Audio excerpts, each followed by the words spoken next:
The air in Nashville was thick with anticipation on that crisp autumn morning of 1817. The sun had barely risen, casting a golden hue over the cobblestone streets as townsfolk gathered, their faces aglow with excitement. Whispers danced among the crowds, tales of the arrival of the bells from the distant foundry in Pennsylvania. These bells, promised to be forged of the finest bronze, were destined to become the voice of the burgeoning town, their echoes reaching far and wide across the rolling hills and valleys of Tennessee. As the morning progressed, a rumble of wheels and the creaking of wood announced the approach of the wagon. The townspeople, clad in their Sunday best, jostled for a clearer view, their breaths visible in the cool morning air. Children squirmed at their mothers' skirts, their wide eyes reflecting the curiosity that pulsed through the crowd. The wagon, a stout wooden vehicle pulled by a pair of sturdy draft horses, emerged, its canvas cover flapping in the brisk wind. The wagon came to a halt in the town square, dust swirling about its wheels like a cloud of eager spirits. The driver, a burly man with a weathered face and a broad-brimmed hat, descended with a flourish. He stepped aside, revealing the gleaming metal of the bells, each one cradled in straw and secured with ropes. A collective gasp rose from the crowd, a sound like the rustling of leaves in a sudden gust. The largest bell, adorned with intricately cast designs of vines and stars, seemed to hum with a life of its own. It bore the inscription, "For the calling of the people." Its arrival was not merely a matter of metal and sound. It held the promise of unity, of shared moments beneath its resonant chime. The townsfolk, buoyed by the sight, began to murmur, some recalling the distant tolls of church bells they had heard in their homeland, others imagining the calls to worship, the announcements of gatherings, and the celebrations of life that would soon fill their days. However, not all were swept away by the jubilance. A tension simmered beneath the surface as the local fur traders, recently embroiled in disputes with the settlers over land and resources, eyed the scene with thinly veiled disdain. Among them stood Jacob Wainwright, a man known for his fierce pride in the old ways. He crossed his arms, his brow furrowed, as he considered the bells to be a symbol of encroachment upon their territory, a herald of change that he believed would lead to his people's further marginalization. As the townsfolk rallied to hoist the bells from the wagon, an unexpected voice rang out amidst the clamor. "What good are bells when the land is taken from its rightful keepers?" Jacob's words sliced through the air, drawing the attention of the gathering. A hush fell, the festive atmosphere momentarily stifled as eyes turned towards him. Uncertainty knitting their brows. The driver, still standing by the wagon, shifted uneasily, while the townspeople exchanged glances, their elation now tinged with unease. As Jacob continued, his voice rising with fervor, he painted a picture of a land divided, a community at risk of losing its soul to the allure of progress. The tension crackled like the dry leaves underfoot, the festive day now hanging in the balance between celebration and confrontation. In that moment, the bells stood silent, their promise suspended in the air like an unanswered prayer, a harbinger of both hope and discord in the growing tapestry of Tennessee life. The crisp morning air of early spring 1817 hung heavy with an uneasy tension in Adams, Tennessee. The sun, a pale disk rising over the horizon, cast long shadows across the fields where John Bell and his family had toiled for nearly 13 years. Their farm, once a flourishing testament to hard work and perseverance, stood resolute against the backdrop of a rugged landscape, the wooden cabin's sturdy walls whispering tales of sweat and labor. Yet the very soil that nurtured their crops now seemed to stir with an ominous energy. As the first rays of dawn broke, John Bell, a man of strong build and even stronger resolve, stepped outside, his boots crunching against the frost-kissed earth. He surveyed his land, rows of corn swaying gently in the breeze, the distant sound of the creek weaving through the trees. The beauty of the morning did little to quell the gnawing unease that had settled in the pit of his stomach. It began with subtle disturbances, livestock spooked without reason, the deep, mournful bellow of a cow echoing through the stillness of night, and the unsettling feeling of being watched. The children, once fearless in their explorations, now spoke in hushed tones of shadows darting just beyond the edge of their vision. It was a whispered fear that crept through the Bell household, igniting a shared anxiety that burned brightly beneath their calm exterior. By summer, the disturbances had escalated. Strange knocks and scratching sounds began to echo throughout the cabin, rattling the family from their sleep. Each night, the noises grew louder, more insistent. John, determined to protect his family, spent sleepless nights with a rifle cradled in his arms, eyes scanning the darkened corners of their home. His resolve, however, was tested as the unseen force revealed itself in peculiar ways. Furniture shifted, items vanished only to reappear inexplicably, and an eerie voice began to taunt them, calling out their names. The Bell family was not alone in their plight. Word of the haunting spread through Adams like wildfire, igniting curiosity and fear alike. Neighbors, once allies, began to distance themselves, their gazes laden with suspicion. The Bells, once pillars of the community, found themselves the subject of hushed conversations and pointed fingers. They were no longer simply farmers. They were the family cursed by spirits, the source of a growing legend that captivated the imaginations of those around them. As autumn descended upon Tennessee, the atmosphere thickened with dread. The once vibrant farm, filled with laughter and the aroma of fresh bread baking, now felt stifled, suffocated by an unseen weight. John's wife, Lucy, a woman of gentle spirit, grew increasingly frail under the burden of despair. Their children, too, bore the scars of fear, the innocence of youth, marred by sleepless nights and whispered warnings. Then came the night of the great disturbance. A storm raged outside, wind howling like a banshee, rattling the shutters and thrumming against the roof. Inside, the Bell family huddled together, the air thick with tension and the smell of damp wood. Suddenly, a deafening crash echoed through the cabin as the heavy table was hurled across the room, splintering against the wall. The children screamed, Lucy clutched her husband's arm, and John's heart raced as he stood to confront the chaos. In that moment, the line between reality and the supernatural blurred, and the Bell family found themselves at the center of a storm far more dangerous than the one raging outside, a storm that would challenge their very existence, unravel the fabric of their lives, and etch their names into the annals of history. The air was thick with tension as the last embers of daylight surrendered to the encroaching twilight of late 1817.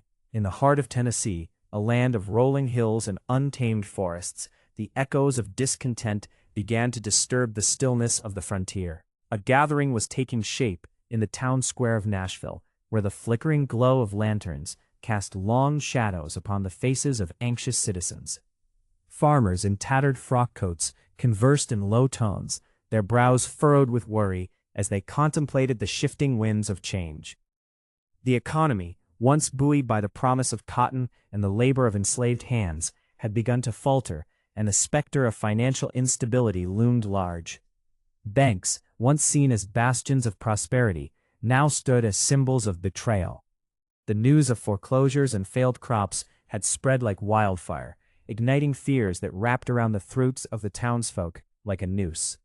Whispers of discontent turned to murmurs of rebellion, the notion of a more equitable society taking root among the disillusioned. As the sun dipped below the horizon, a figure emerged from the crowd, his silhouette illuminated by the soft glow of a nearby lantern.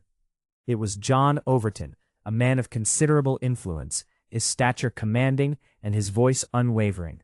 He raised his arms to quell the rising tide of anxiety, seeking to channel the frustrations of the people into a united front.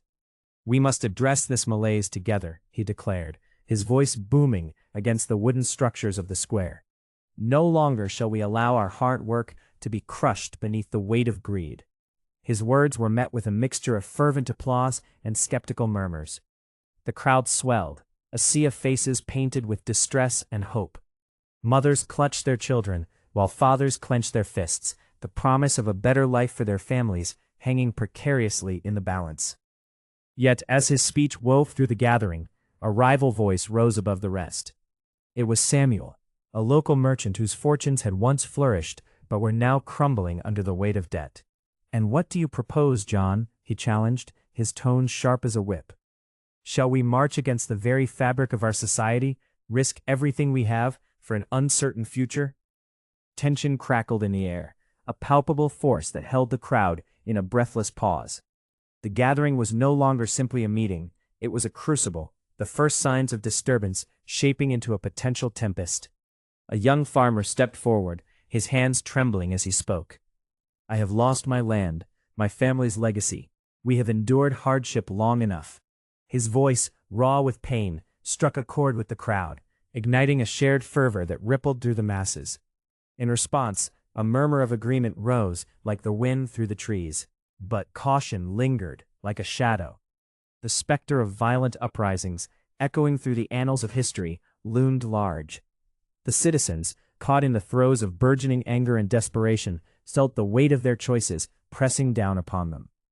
The ground beneath their feet trembled not just with the shifting soil, but with the tremors of a society on the brink.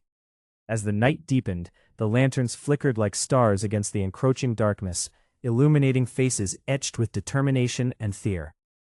The first signs of disturbance had taken root in the heart of Tennessee, and the path ahead was fraught with uncertainty, yet undeniably charged with the promise of change.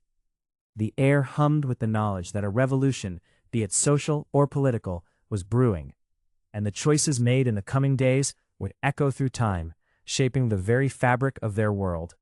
The autumn of 1817 settled over the rolling hills of Robertson County, Tennessee, like a heavy quilt, draping the land in a somber embrace. The Bell family's homestead, a sturdy log cabin nestled amidst a grove of towering oak trees, stood resilient against the encroaching chill. John Bell, a man of earnest disposition, toiled in the fields, while his wife Lucy tended to their lively brood of children. The days were filled with the simple rhythms of farm life, but as the leaves began to turn, an unsettling presence quietly seeped into their home. It started with faint scratching sounds, akin to the gnawing of a rat upon timber. The children, their imaginations fueled by tales of shadowy creatures lurking in the woods, giggled nervously at the noises echoing from the walls. "It's just the mice," Lucy reassured them, her voice steady, but her heart fluttering with a tinge of unease. Yet, as the days turned into weeks, the sounds grew in intensity, transitioning from whispers of wood gnawing to the sharp, jarring knocks that reverberated with an otherworldly resonance. One evening, as dusk cast long shadows across the fields, the family gathered around the flickering hearth for warmth. The crackle of burning wood accompanied their laughter, but suddenly, a loud rapping erupted from the walls, silencing their mirth. John's brow furrowed, and he exchanged wary glances with Lucy. The children, wide-eyed, clutched at their mother's skirts, seeking solace in her presence. "It must be the wind," John finally suggested, though the tremor in his voice betrayed his own dawning apprehension. Yet the wind proved an insufficient explanation as the weeks wore on. The rapping grew more frequent, accompanied by unexplainable occurrences, objects misplaced or found turned upside down, the constant flicker of shadows just beyond the corner of one's eye. It was not long before the family's laughter was replaced by whispered conversations filled with trepidation. "What if it is a spirit?" Betsy, the eldest daughter, mused one evening, her voice trembling with a mix of fear and curiosity. The notion hung heavy in the air, a seed of dread that took root in the hearts of her family. By the winter of 1818, the disturbances escalated into a cacophony of chaos. Furniture was found shifted, the children's toys tossed about as if engaged in a playful rebellion. John, resolute in his disbelief, sought to rationalize the events. He summoned the neighbors, a circle of men who had known him for years, to witness the strangeness that had invaded his home. To his dismay, even they were unsettled, exchanging uneasy glances and hushed murmurs as the walls responded with a series of knocks that seemed to echo their apprehension. As the new year dawned, the Bell family found themselves entwined in a harrowing dance with the unknown. The once comforting walls of their home morphed into a prison, reverberating with a presence that was inexplicable and menacing. The children began to suffer from sleepless nights, terror creeping into their dreams, while Lucy's laughter faded into a shadow of its former self. The spirit, if spirit it was, had begun to weave itself into the very fabric of their lives, a ghostly harbinger of the turmoil that lay ahead. In the gathering gloom, as winter winds howled outside, the Bell family stood on the precipice of a haunting that would not only disrupt their peaceful existence, but threaten to unravel the threads of their very identity. The haunting was but a whisper on the wind, yet it would soon roar into a storm that would echo through generations. In the autumn of 1818, as the leaves surrendered their vibrant hues to the chill of encroaching winter, a palpable tension gripped the small settlement of Gallatin, Tennessee. The air grew thick with whispered rumors, a heavy fog of unease settling upon the town. Residents, having once gathered with the ease of community, now exchanged furtive glances and hushed conversations. The source of their trepidation lay not with the changing seasons, but with a growing legend: the entity. It was said that the entity lurked in the shadows of the nearby woods, a spectral presence that had stirred the imaginations of the local populace. Tales of strange occurrences had begun to circulate, disembodied voices echoing through the trees, an inexplicable rustling in the underbrush, and the sudden disappearance of livestock. As the nights grew longer, the stories morphed into something darker, something that clawed at the edges of sanity. The townsfolk spoke in hushed tones of an apparition, a being that defied the natural order, whose intentions remained shrouded in mystery. On the eve of the autumn equinox, the night sky unfurled a tapestry of stars, their light dimmed by the weight of ominous clouds. The townsfolk gathered at the edge of the forest, drawn together by an instinctive compulsion to confront their fears. Flickering lanterns cast shaky shadows against the gnarled trunks of ancient trees, the air perfumed with the scent of damp earth and impending rain. In the center of the gathering stood Ezekiel Smith, a local farmer whose resolve had been tested in the face of the supernatural. As he raised his voice above the murmur of the crowd, the wind seemed to still, as if nature itself held its breath. "We cannot stand idly by while this entity haunts our homes," he declared, the fervor in his tone igniting a fire in the hearts of those who listened. "Let us venture into the heart of the woods and confront this specter that seeks to sow discord among us." With hesitant nods, a small band of men and women stepped forward, compelled by a mixture of fear and courage. They brandished torches, their flames dancing defiantly against the encroaching darkness. As the procession moved deeper into the forest, the trees loomed like sentinels, their twisted branches reaching out as if to ensnare the intruders. Eerie whispers echoed through the air, a chorus of unsettling sounds that seemed to rise from the very ground beneath their feet. Suddenly, the forest erupted into an uproar. A figure emerged from the shadows, its form indistinct yet brimming with an otherworldly energy. The air crackled as the entity revealed itself, a swirling mass of ethereal light and shadow, a visage both terrifying and awe-inspiring. Gasps and cries erupted from the crowd, and panic surged like wildfire. Some stumbled backward, seeking the safety of the familiar light, while others stood rooted in place, entranced by the surreal sight before them. In that moment, the boundaries between reality and the supernatural blurred, and the consequences of their confrontation became painfully clear.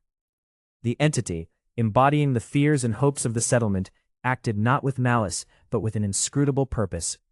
As it flickered and pulsed, the townsfolk felt a shift within themselves, a profound understanding that their lives would never again be untouched by the extraordinary. The night wore on, tension hanging thick in the air, as the entity began to dissolve into the shadows from whence it had come, leaving behind a lingering sense of change. Fear transformed into something unnameable, something that would bind the community together for years to come, a shared experience that would echo through the annals of their history, marking the moment when the veil between their world and the unseen was irrevocably lifted. As the chill of early spring settled upon the hills of Tennessee in 1818, the Bell family home stood isolated amidst the towering oaks and whispering pines, a solitary structure that appeared to tremble under the weight of an unseen burden. The disturbances that had begun the previous year had escalated into a cacophony of unsettling sounds, the gnawing of unseen teeth on the wooden beams, the creaking of floors without a soul to tread upon them, and a persistent rustling that seemed to emanate from the very walls.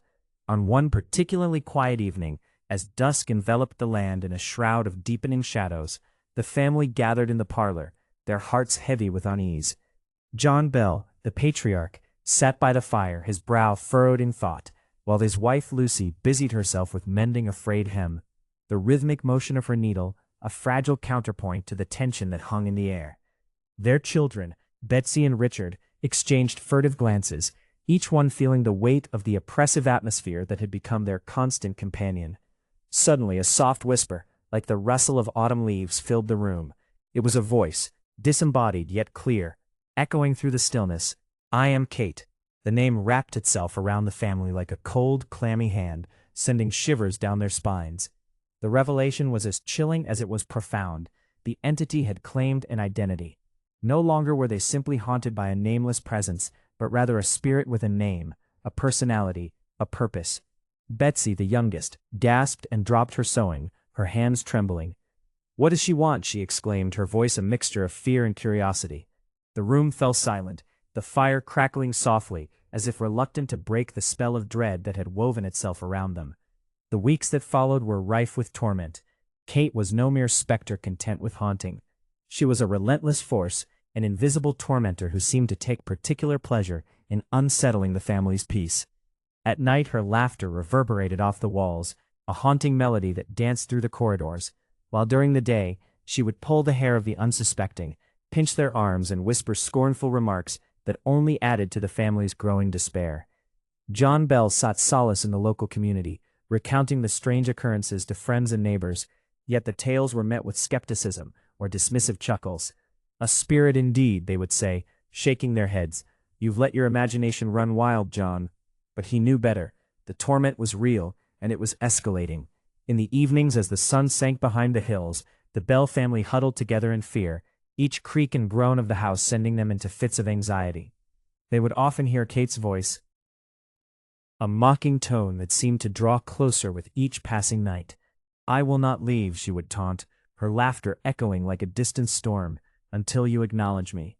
As the air thickened with tension, the family found themselves trapped in a web of dread, woven by a spirit whose intentions remained a mystery. And as the season turned, the name Kate became etched not only in their minds, but in the very fabric of their lives, a constant reminder that some hauntings are not merely shadows, but living forces that seek to claim dominion over the hearts of the living. In the crisp dawn of a late autumn morning in 1818, the town of Nashville, Tennessee, lay cloaked in a shroud of unease. The air, tinged with the scent of damp earth and decaying leaves, carried whispers of discontent that lingered like fog in the streets.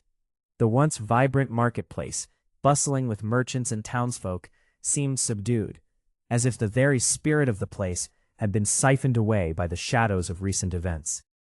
The previous month had marked a turning point, with a series of brutal assaults rippling through the community, casting a pall over the lives of its citizens. Rumors had begun to swirl about the identity of the assailants, strangers who stalked the darkened alleyways, their faces obscured by the night. Fear gripped the hearts of men and women alike, a tightening noose that rendered the ordinary acts of daily life fraught with peril. On this particular morning, a group of townsmen gathered outside the local tavern, the worn wooden sign creaking in the chill breeze. Their brows were furrowed, faces drawn tight with concern. The tavern owner, a robust man named Jeremiah, leaned heavily against the doorframe, arms crossed over his barrel-like chest, his voice rising in fervor.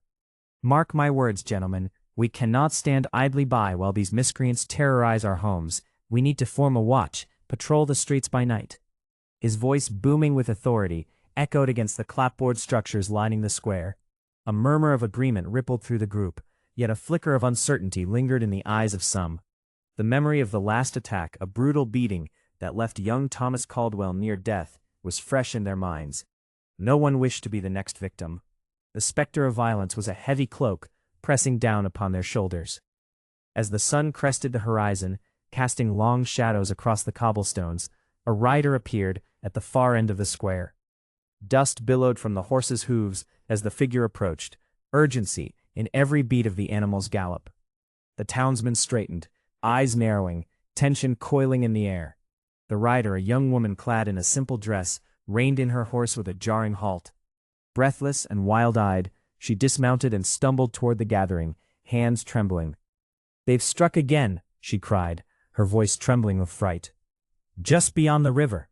They're bold as brass now, and they—" Her words fell into a hush as the townsmen exchanged glances, their resolve hardening. This was no longer a mere incident, it was a call to arms, a rallying cry for the beleaguered townsfolk who had suffered in silence for too long. One among them, a lanky figure named Samuel, stepped forward. "We shall not let fear define us, we must take the fight to them." His voice, though shaky, held a spark of determination that ignited the others. With a newfound sense of purpose, the men began to formulate a plan. They would patrol the riverbank at dusk, armed with hunting rifles and torches. As the sun dipped low, casting a golden hue over the landscape, they prepared to confront the unknown, hearts pounding with the promise of violence and vengeance. The night would be their battleground, and the shadows, once mere harbingers of fear, would be transformed into allies in their quest for safety and justice. In the gathering twilight, Nashville held its breath, poised on the precipice of conflict, as the specter of violence loomed ever closer.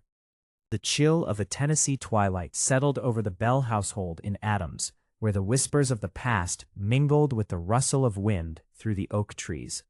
By mid-1818, the air was thick with an oppressive tension, as the very walls seemed to hum with a sinister energy.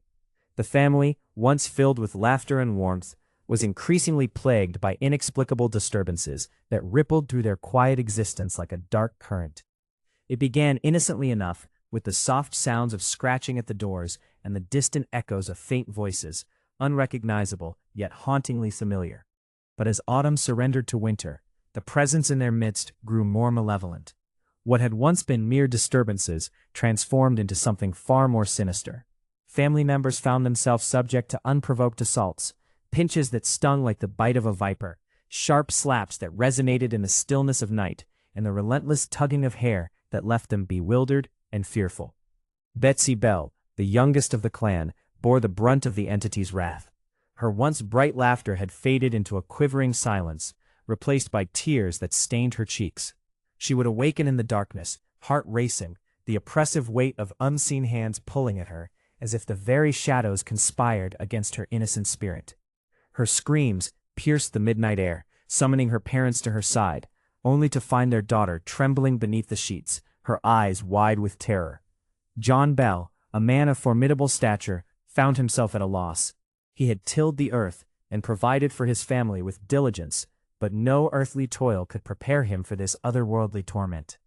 Each night he would sit by the hearth, staring into the flames that danced and crackled, pondering what he could do to protect his beloved Betsy and the rest of his family. The nights grew longer, and the haunting escalated, gnawing at the fabric of their lives, turning their sanctuary into a prison of fear. Lucy Bell, Betsy's mother, was plagued by restless nights, her once gentle demeanor hardened by the weight of worry. She would cradle her daughter in her arms, whispering soft reassurances as the darkness encroached. Yet with each passing night, the unseen force grew bolder, even targeting Lucy with cruel taunts that echoed through the hallways, twisting her heart with despair. As they huddled together, the family shared tales of their torment, their voices low and trembling. The entity, it seemed, relished their fear, feeding off the terror that clawed at their very souls. Neighbors began to whisper, their curiosity piqued by the tales of the Bell family's plight. Some spoke of witchcraft, others of curses, while a few suggested they had invoked vengeful spirits from the depths of the earth. The stakes had risen alarmingly. No longer were they mere victims of strange sounds. They were ensnared in a violent struggle against an unseen foe. As the moon hung low in the sky, casting a pallid glow upon the land, the Bell family felt the tightening grip of dread. Sleep eluded them, and the once vibrant home echoed with the silence of despair. Each creak in the floorboards, a reminder that they were never truly alone. In the heart of Tennessee, their reality had become a living nightmare, where the line between the natural and the supernatural blurred, and the specter of fear loomed large. In the waning days of November 1818, a chill wind swept across the hills of Tennessee, stirring fallen leaves into a rustling dance. The small community of Franklin, nestled between the rolling green ridges, had begun to gather at the dilapidated church that served as both sanctuary and meeting hall. Candles flickered in the windows, casting a warm glow that beckoned weary travelers and concerned citizens alike. The air was thick with anticipation, for the townsfolk had called for a gathering to address a growing crisis, the plight of the local farmers, beleaguered by a series of poor harvests and the encroachment of speculators upon their lands. As the townsfolk filed in, the scent of wood smoke mingled with the earthy aroma of damp soil. Men and women, clad in homespun attire, occupied every pew, their faces etched with concern and determination. At the front, a makeshift podium had been erected, where the town's elected leader, Mr. Elijah Thompson, stood ready to address the assembly. His tall figure cast a long shadow against the walls, a beacon of authority amidst the gathering storm. "Friends and neighbors," Thompson began, his voice steady but strained. "We find ourselves at a crossroads. Our farmers toil under the weight of despair, the bounty of our fields has withered, and the specter of hunger looms ever closer, yet we are not without strength." He paused, allowing his words to settle upon the assembly like a heavy blanket. Murmurs of agreement rippled through the congregation, yet beneath the surface, tension simmered. Some spoke in hushed tones of the recent arrival of land speculators, their silver-tongued promises luring farmers into precarious deals that left families vulnerable. The thought of losing their land, the very roots of their existence, ignited a fire in their hearts. Mrs. Abigail Carter, a widowed matriarch whose fields once flourished with corn and beans, rose from her seat, gripping the back of a pew for support.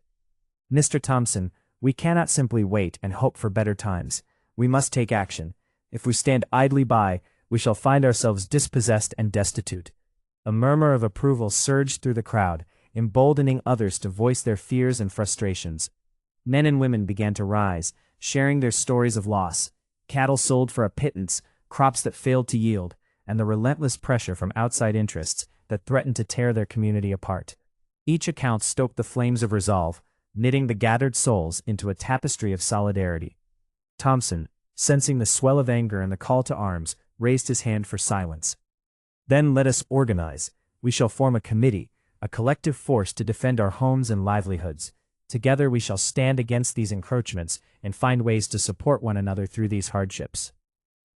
As the meeting drew to a close, the air crackled with a newfound sense of purpose.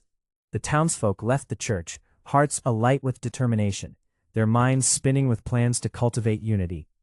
They would hold gatherings to share resources, establish trade networks among themselves, and forge a cooperative spirit that could not be easily dismantled. Outside, the cold night enveloped them, but within their hearts burned the warmth of community. As they traversed the unpaved roads back to their homes, they knew the fight ahead would be arduous, yet together they found strength in their shared bonds, and the hope that come spring, the earth would yield once more, and with it their futures. As the autumn sun sank low in the Tennessee sky, casting long shadows across the Bell farm, the air thrummed with whispers that danced on the brisk evening breeze. It was 1817, and the once quiet homestead, nestled in the rolling hills of Robertson County, had become a crucible of speculation and dread. The rumors of the Bell Witch had spread like wildfire, igniting the curiosity of neighbors and strangers alike, all eager to witness the reputed haunting that gripped the beleaguered family. On a crisp October morn, the first of the curious arrived, their breath visible in the chill air as they approached the modest log cabin. They came in twos and threes, their faces alight with a mix of skepticism and intrigue, eager to behold what the Bells had suffered. The family, led by John Bell, a man of sturdy build and resolute nature, had initially sought to keep their troubles private. But the relentless clamor of inquisitive townsfolk began to erode the boundaries of their sanctuary. "Did you hear the voice?" a woman murmured to her companion, her eyes wide with anticipation. "They say it calls out to them in the night, tormenting them with curses and laughter." Her words hung in the air, heavy with the weight of fear and fascination. As the sun dipped lower, casting an orange hue over the rustic landscape, the crowd swelled. Men leaned against the wooden fence, their hats pulled low, exchanging tales of the strange phenomena that had befallen the Bells. Children darted about, their laughter mingling with the tension that crackled through the gathering. The family, once a close-knit unit, now found themselves ensnared in the web of public scrutiny, their private suffering laid bare for all to see. Inside, the atmosphere had grown oppressive. Elizabeth Bell, her hands trembling as she prepared the evening meal, cast anxious glances toward the door. "John," she murmured, her voice barely above a whisper, "we must put a stop to this. Our home is no longer our own." Her husband, wearied by the mounting pressure, nodded grimly. He could sense the weight of the eyes upon them, the expectation that they should perform, to exhibit the hauntings that had plagued them. As night fell, the first signs of the specter's mischief began to manifest. A sudden disembodied voice echoed through the quiet of the cabin, a chilling juxtaposition to the warmth of the hearth. "I am the Bell Witch," it proclaimed, a taunting mix of malice and mirth. The sound reverberated through the walls, sending ripples of dread through the onlookers, who hastily gathered closer to the windows, straining to catch a glimpse of the inexplicable.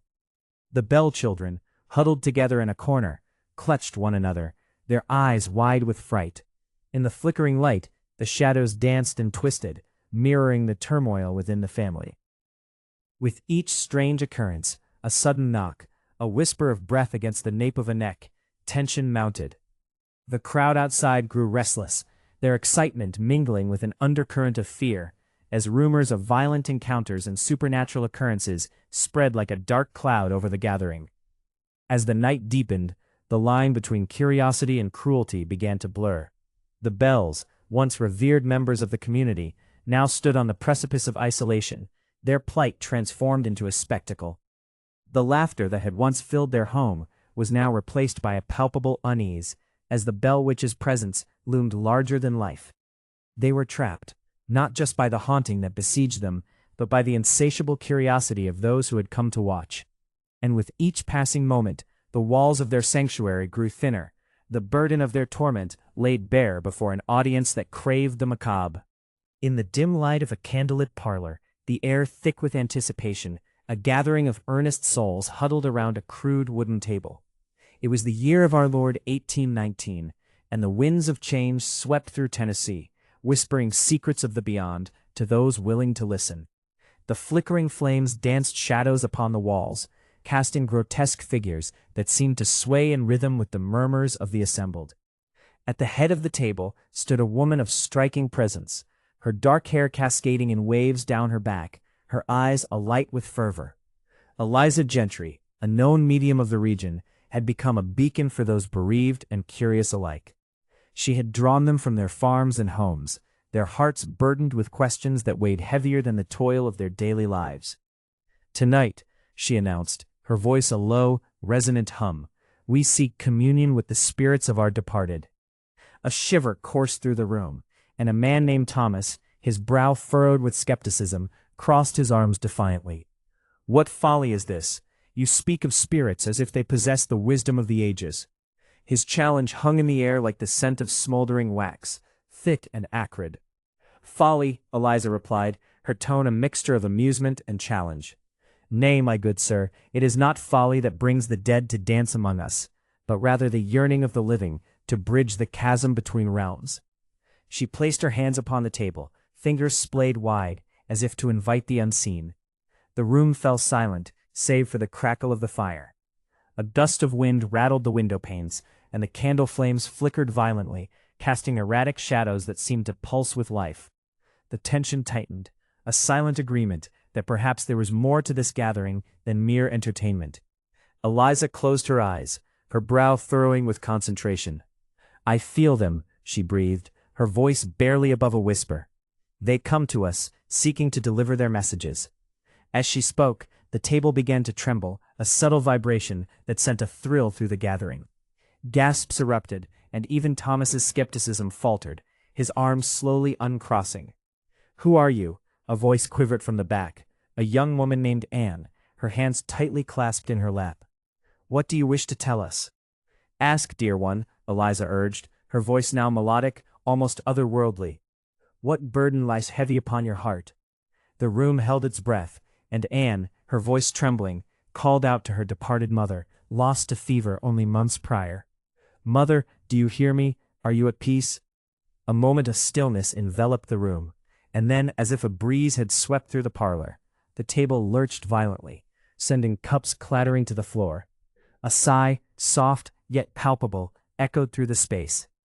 Eliza's eyes flew open, wide with the fervor of the moment. "She is here.